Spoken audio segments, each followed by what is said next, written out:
Masalahnya Abang Jeb, dulu saya kerja seorang, tak cukup lah, cukup-cukup makan. Lepas tu isteri saya bantulah bekerja, tak cukup juga Abang Jeb. Anak-anak masih bersekolah. Besok anak-anak bekerja pun sama juga. Selagi kamu tak faham masalah sebenar kewangan yang ada dekat rakyat Malaysia ni, selagi itulah kamu akan terus bekerja dan tak pernahnya cukup. Hari ni Abang Jeb nak share kan, melalui pengalaman kita pun orang-orang rare lah, orang-orang lama yang hidup zaman susah kita, zaman miskin. Dan kebiasaannya orang miskin ni dia mewarisi kemiskinan. Kebiasaan, tak semua. Ramai orang cakap kalau semua orang kaya, siapa nak jadi orang miskin? Itu kan pilihan. Siapa nak jadi orang miskin? Kalau semua orang nak jadi kaya, siapa yang nak angkut sampah? Kamu angkutlah sampah, kan pilihan. Sebab dalam dunia ni majoriti kepada kemiskinan tu lebih tinggi. Itu pilihan kita. Nak kekal jadi orang miskin dengan alasan tu teruslah miskin. Ni nak cerita yang dah jemu miskin ni, mai sini. Saya nak kaya tapi tak kaya daripada mak ayah saya dulu orang biasa-biasa, sampai saya bukan biasa dah Abang Jeb, saya dah jadi orang miskin. Mai duduk sini, kita sembang, ada jalan. Abang Jeb dulu miskin, makan kangkung tepi parit. Abang Jeb dulu miskin, kereta kena tarik. Kereta, orang nak pakai kereta, kita nak pakai kereta. Orang nak pakai motor, kita nak pakai motor. Tapi kena tarik, pasal apa? Sebab kita tak faham. Zaman ni orang hidup, dia suka mengikut-ngikut orang. Sepatutnya kita belum layak. Relax dulu. Alasannya sini Abang Jeb nak beritahu, belum layak. Aku ni belum layak lagi ni nak pakai motor ni, kita pakai motor. Aku ni belum layak pakai kereta ini, kita pakai kereta. Aku ni belum layak lagi nak beli rumah ni, kita sibuk sangat nak beli rumah. Sabarlah dulu, bukan kata tak boleh. Sabar, relax dulu. Kalau anda nak belajar cara paling simple urus kewangan dengan emas,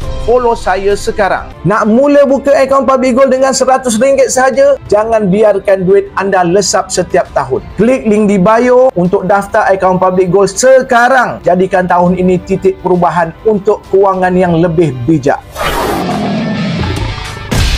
Bagaimana nak bermula simpanan emas Public Gold? Link website di bio. Dalam website tu ada pendaftaran. Boleh daftar sendiri dan ada nombor wasabi Abang Jeb. Boleh tekan wasabi tu, Abang Jeb bantu.